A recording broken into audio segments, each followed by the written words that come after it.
that. Hi, good morning, and welcome back to the Kristin Omdahl Show. This is episode 947, and we are live in Southwest Florida in my studio today. It is very stormy outside, so not only could we not go to the beach, but it's really dark on the lanai as well. So when it's really dark out there, I find it's difficult for people to see what I'm talking about, kind of like when we're backlit at sunset. I feel like the only way to really do the sunset videos is to not teach or demonstrate whatsoever, other than to just enjoy the nature beauty. But anyway, so today it is very dark and stormy outside, and there've been so many questions about modifying the new Vivid Petal fingerless mitt pattern that I thought, let's do a studio day and really deep dive into the math so I can show you how to figure out the additional options in this pattern. It's a super simple pattern, and I drew the chart full size specifically so that you could use it not only for the fingerless mitts, which is great because it's full size, but also at that size, it's a perfect width to do a scarf. And from what I'm going to show you in the math today, we're going to do a little bit of geometry and a little algebra, but don't worry, I'm doing the work. You can just get the answers will be great whether you like the math or not. What was I going to say? Don't know. So I think I think it'll be very easy to show you how to figure out the yardage requirements for converting this into a cowl, a scarf, a rectangular shawl, and possibly a baby blanket. So I brought my little convertible board with me. But before I get started, if anybody has any questions, let me know. There was a coupon code yesterday for anybody who watched yesterday's episode of the show all the way to the end. The coupon code was good for 24 hours. It's expired now. So, but anybody that I know, a lot of people took advantage of it and enjoyed it, so that's great. I also sent out an email yesterday sharing where to find the patterns for the fingerless mitts, the new knit lace shawl, and also reminders that the fantastic fall sale is still going on. There's still a little bit of Be So Sporty and Be So Fine gold bling available. So if you want to take advantage of that 30% off savings, now would be the time to do it. They're almost gone. So if you've been thinking about it, I would consider doing it today, because I have a feeling they're not going to last through the weekend because the quantities are very limited. As soon as these sale items are gone, I will end the sale and then reintroduce Be So Sporty yarn in hanks and show you how to wind it and all that good stuff. So I've got everything ready to go, just waiting for the sale to end. So if you want to take advantage of that 30% off savings, there's a little Be So Sporty and a little bit of Be So Fine gold bling left. So if you've been thinking about it, today would be the day to do that. What else? What else is going on? Oh, we talked about nominating your favorite makers. If you know of any makers, doesn't have to be knit or crochet, just anybody that's creative or inspiring to you, and you would like to nominate them for me to interview on the show, please feel welcome to fill out the form. It's in one of my more recent blog posts, and I sent out a reminder about it in yesterday's email as well. So if you know of somebody, I would really love to feature some hidden gems. And I have a pretty decent sized following, and to be able to use my platform to help other people would be awesome. And we're more alike than we are different. So if you find inspiration or enjoy someone so much that you'd like to share it with me, chances are I will like it, and chances are everybody else that will watch my interview series will like it as well, because I do believe we're more alike than we are different. So if there's somebody that you like out there, let me know, and let's give them some well-deserved exposure, let's say. All right, does anybody have any questions? The color that I made my fingerless mitts in, yes, this is Be So Vivid yarn in color This'll Make You Smile. Jackie received her yarn this week. Wonderful, enjoy. That's great. Anybody have any other questions before I get started on our little tutorial today? Anybody interested in the pieces behind me? That's the Simone crochet poncho over there with detached cowl, and that's in Be So Easy yarn, shown in color raspberry. This is Sweet Clara top in Be So Luxe yarn, color Black to Reality.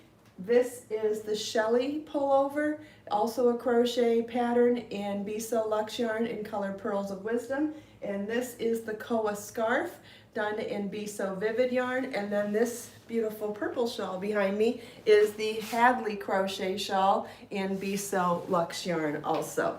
Oh yes, that's the other thing I wanted to mention. Thank you, Judy. There are a few items left in the sample sale. I meant to bring out that bin. Do you want me to bring it out real quick? It would take me probably 30 seconds to run and grab it to show you what's left. If I get one yes, I will go run and do that. Because I have a feeling both the fall sale and the sample sale will both sell out by the time the weekend's over. So, okay, so yes.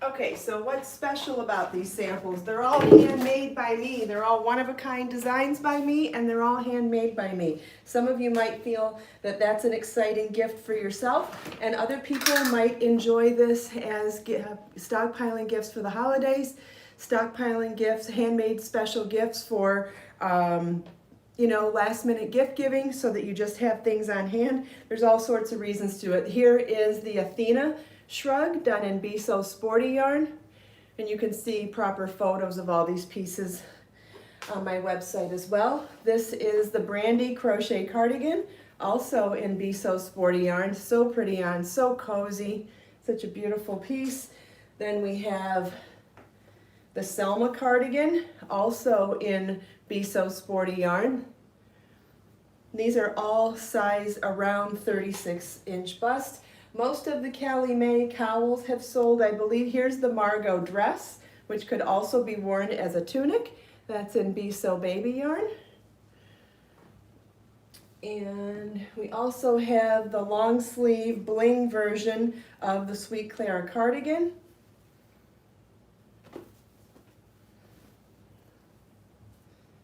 This one is available.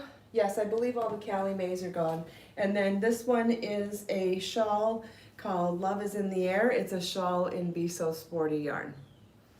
What else is left in here? Then the Anita bag is still here. And that's it. Those are all the pieces that are left. So if any of those appeal to you, or they're calling your name, or you think they'd be perfect for someone on your gift list, take advantage while they're here, because I'm pretty sure they'll be all gone by the time the weekend's over. Same with the Fall Fantastic Sale with coupon code FALL30. You can apply that to get 30% off of what's left of Be So Sporty yarn and Be So Fine Gold Bling that are wound into balls. I believe one color is left of each of those yarns. So again, if that interests you and you'd like to take advantage of the savings, now would be the time to do it. Okay, so yesterday I released a video for making these gorgeous, gorgeous fingerless mitts. It's a one ball project in Be So Vivid yarn, my cotton blend, number 4 worsted weight self-striping yarn. And look at how beautiful you see the color change on that. So cool. You can get the pattern on my website. There's a video tutorial on my YouTube channel, and I will be embedding that on the pattern page. Also, my phone has been blowing up this morning. Also, what's really cool is the fact that you work the flowers as you go, that they work with the self-striping yarn. They don't, and if you had to do them separate, they would be a contrast on the fabric, and instead they change color with the fabric because they are worked right into the surface of the fabric as you go. And if you didn't get a chance to watch the tutorial video yet, I highly recommend you watching it, because if you're intimidated or overwhelmed about the idea of surface crocheting these flowers, I show you step by step on the first repeat of it. It tells you to turn your work 90 degrees. I do it flat on the table, then show you how to do the petal. Then it says turn your work 90 degrees. I set it on the table, turn it, so it's very visual. The tutorial is very visual, and so if you need that extra visual help, I am certain that the video will help you. I really tried to show all of the things that I was doing on the table so that you could see it. Will you be doing that when you're doing it yourself? No, of course not, but it's the way that you learn how to visualize something so that you understand why you're turning it. Why does the pattern say turn 90 degrees counterclockwise? Well, you watch the video and it clicks in your brain and you understand, and then you can go and make them. So very exciting. Okay, I forgot my pens for my board. And I've gotten a lot of questions now since releasing the pattern about, oh, I'd like to make it a scarf. How many balls would I need? What would I do differently to the pattern to do that? Well, a couple of really wonderful things is that the pattern, I believe, as written, is very easy to modify for a scarf. Here's the third one that I made for the video tutorial. And I'm going to unravel that last row of joining it together so you can see what this mitt looks like in a flat fabric before I joined it to make it a cuff, or a mitt. Oh, we got to go a little further back. Okay, and what's great is that the cuff, or I keep saying cuff, what was I going to say? How you turn this flat fabric into a mitt is all done on the last row. So right here we're looking at 12 rows of the pattern, okay? It's 12 rows. As you can see, this is 10 inches wide, perfectly wide enough for a scarf already, right? Or perfectly tall enough if you wanted to turn it on the side for a cowl. So I did it, I like that length for the mitts, but it also gives you a great length without having to do any math to change your starting row so that you could use that number of stitches to make other things. So what do I mean by that? Okay, so the first row is 40 foundation single crochets, right? So, and that gives you 10 inches wide. It's 4 stitches to the inch. So for a mitt, it's 10 inches wide by 8 inches long. Can you see me? Because my YouTube app crashed on my phone and I had to go reload it. So let's wait a second and see if that actually worked. Am I back? Can anybody see me? We'll wait and see if anybody is back with me. Yes, I'm back. Okay, great. Okay, so the 2 mitts is just under 1 ball of yarn. 1 ball is 308 yards, okay? And so if you were to make this for a scarf, starting with your 10 inches wide with your original 40 stitches, if you kept going, you could make, it would be 10 inches wide by 16 inches tall, which would be roughly 1 ball, okay? So knowing that information is really helpful in figuring out how many balls you would need then for however long you wanted to make it. Let's just use round even numbers here. So if 1 ball gives you 10 inches by 16 inches, 2 balls would give you 10 inches by 32 inches, a cowl, okay? So then 10 by 32 would be 2 balls. And then a short-ish scarf would be 10 by 64 inches. So you would, if you're multiplying that by 2, that would be 4 balls. Okay? And what's 32 times 3 would be 96. So 10 by 96 would be 6 balls. Can everybody see that? I'll hold it up in case you want to screenshot that for later also. Now you may be saying, well, what do you mean a cowl and a scarf? Cowl, you would be turning it on its side and then sewing it up, kind of like you did for the fingerless mitts, but without the thumb hole opening. Scarf, you would just keep working rows back and forth until you got your desired length. And so my estimates on this are that 2 balls, 2 balls would give you a cowl that's 10 by 32. 4 balls would give you a scarf that's roughly 10 inches by 64 inches. And to do a longer scarf, 10 inches by 96 inches would give you, would take 6 balls. Let's say you want to, now we're gonna go, let's write that down because I'm gonna turn the board over. 10 by 32 equals 2 balls. 10 by 64 equals 4 balls.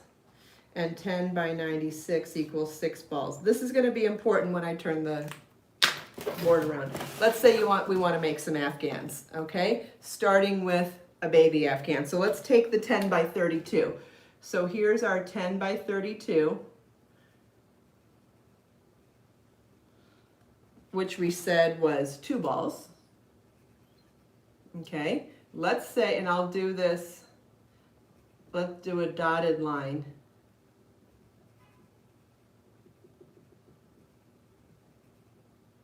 So if one set of 10 by 32 and you did 2 more of them so that it was 1, 2, and 3, then you'd have 30 inches by 32 inches, which would be baby blanket size. So 2 times 3 would be, let's see, 30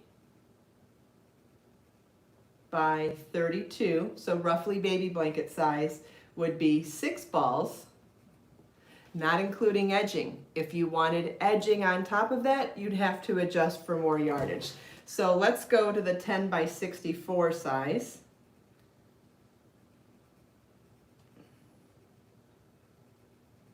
Can everybody see this okay?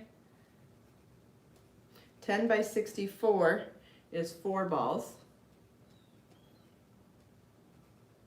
So let's say, what do you say to do an Afghan? You'd probably want it 50 by 64 or maybe 60 by 64. So let's just make our dotted lines over here.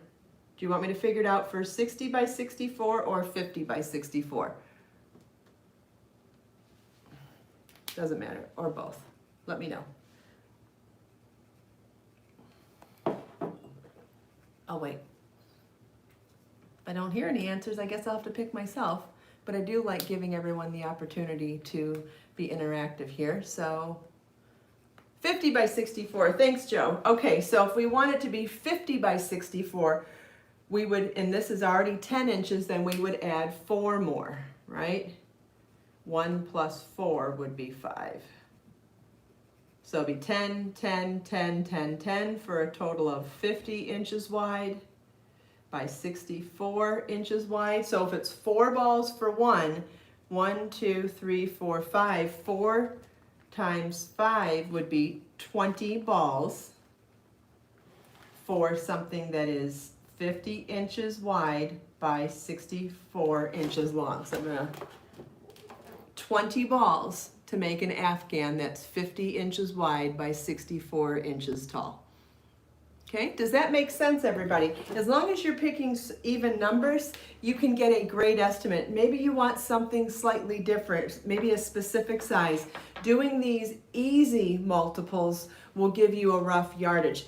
Always round up. If you're unsure of how many balls you need for a project, especially when you're doing yardage estimates, you always want to round up. And that's one of the reasons why shopping on my website is so awesome. There's bulk discounts. You buy more, you save more. So you start getting into these higher numbers, you get great savings. And if you're a couple balls off of the next discount level, it doesn't hurt to have those extra balls because you can make something else. Use it for your trim, your fringe, your edging, whatever, or use it as that, you know, your error, your level, your, excuse me, to counterbalance for the errors that might happen when you're estimating. You know, these are based on my exact gauge, and not everybody gets the exact same gauge, and maybe you're doing something slightly different. Also, you can apply all of this to anything. It doesn't have to be just for this pattern, but this pattern just lends itself to so many options because the stitch pattern starts with a 10-inch repeat, so you could easily double that, triple that? So that would be the next question then. Okay, if 10 inches wide is 40 single crochets, then you would want to double that and triple that and quadruple that for the other sizes as well, making sure that you stick with the stitch multiple. Okay, oh, and then I should probably also let you know which rows you repeat for this pattern. So once you're in your established pattern, you're going to repeat rows 5 through 12. Okay, so it tells you which rows to do exactly for the mitts, and everything's written out. But once you make the one 8 by 10 inch square to go forward, you would want to repeat rows 5 to 12 for the pattern repeat. And I'll bring that close if anybody wants to make a screenshot of that. I could write all of this up into a blog post too at some point, but hopefully this gives everybody some ideas about what you want to do. I know there was a lot of requests yesterday for making this into a scarf, and like I said, I think it would be great as a cowl, a scarf, a rectangular Afghan, or also a rectangular shawl. Let's see, where did we go with that? So let's say you wanted to, what would I suggest for an edge finish on the scarf? Anything. You could do something floral, you could do something straight. There is already so much going on here that a simple double crochet border with a shell in the corners would be perfectly fine. You could finish it with a reverse single crochet edge. You could finish it with a slip stitch chain one edge to do something nice and tight and nice and tidy. Or you could go all out and do a scalloped edging or a crochet fringe edging. It depends on what you're making. I think scarves and rectangular shawls look amazing with crochet chain edging. I'm not a huge fan of cutting yarn for fringe, but crochet chain fringe is something that doesn't necessarily tangle and doesn't fall apart in the wash. So I do think those are really pretty. But honestly, you could do anything. It depends on what kind of a look you're going for. You could go anything from simple to moderate to really intricate. But great question. It really is just preference. Speaking of edgings, would you like to see a sneak peek? As long as there's no questions about this. Nora Sue, there are photos of these very up close and personal on the pattern page. You can see all sorts of details there. I have lots of photos of close-ups of the mitts, and you can zoom in on those as well. I'm happy to show you here, but it's still only live and in video. If you go there, you can see in much greater detail and blow up those photos as well. Great question though, and what yarn did I use? I used Be So Vivid yarn. It's my Cotton Blend No. 4 worsted weight yarn. It is a self-striping yarn, and this is color This'll Make You Smile. You can find all of that information on the pattern page and on the tutorial video page as well. All the information is there. I will be releasing a video on how to read the chart as well. The chart's a very unusual looking chart, and so if you don't understand how to do surface crochet, making the flowers, I'm going to go over how to read the chart as well. Any other questions?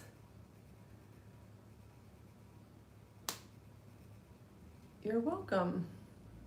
All right, so I came up with a new edging last night. Very excited about it, and I think some of you are going to really enjoy making it.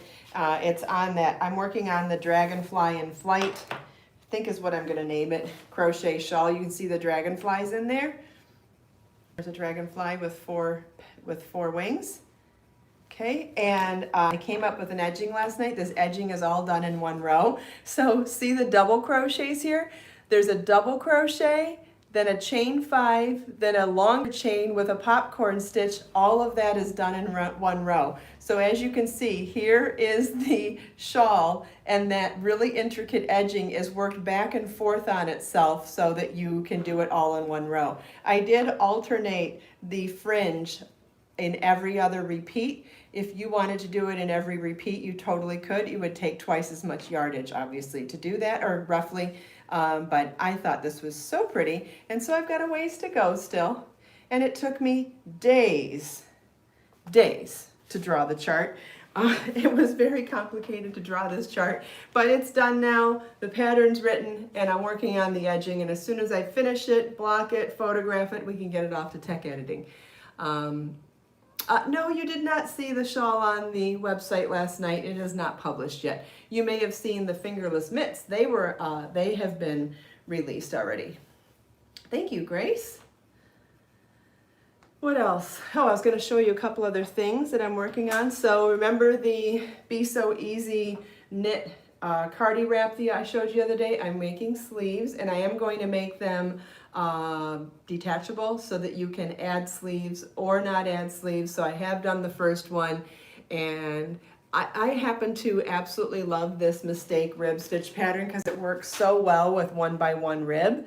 And I did a reduced stitch count to make the ribbing just a little bit tighter, and then switched to mistake rib for the body. And so I've got a few more inches to go on this sleeve, and then I'll make the second sleeve. And then I should be close to being finished with that pattern and ready to release. And I'll show you both options, with sleeves and without, like I did with the Be So Luxe crochet cardi wrap that I released recently. And as you can see, I got started on my second half of the knit poncho that I'm making in Be So Easy yarn in color pine green.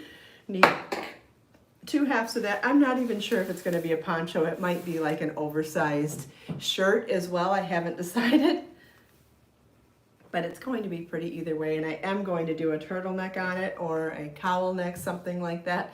Does anybody have any other questions? Lots of information here. If you joined late, I highly recommend going back and watching the whole episode.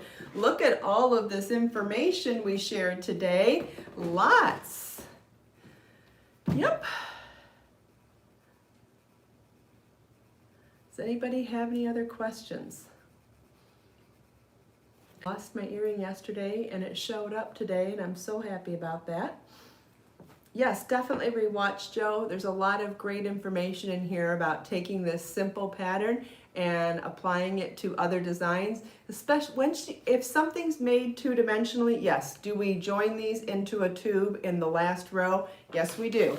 But before that last row, it is a flat two-dimensional fabric, and a flat two-dimensional fabric can be very, very easily modified into larger projects, smaller projects, based on your yardage and your surface area. And that's how I was able to come up with all of these yardage estimates for making it a variety of sizes of scarves and cowls, and a variety of sizes of blankets and shawls and things like that. Okay. Any other questions?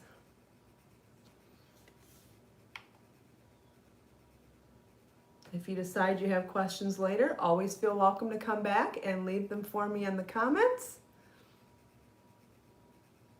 You're welcome.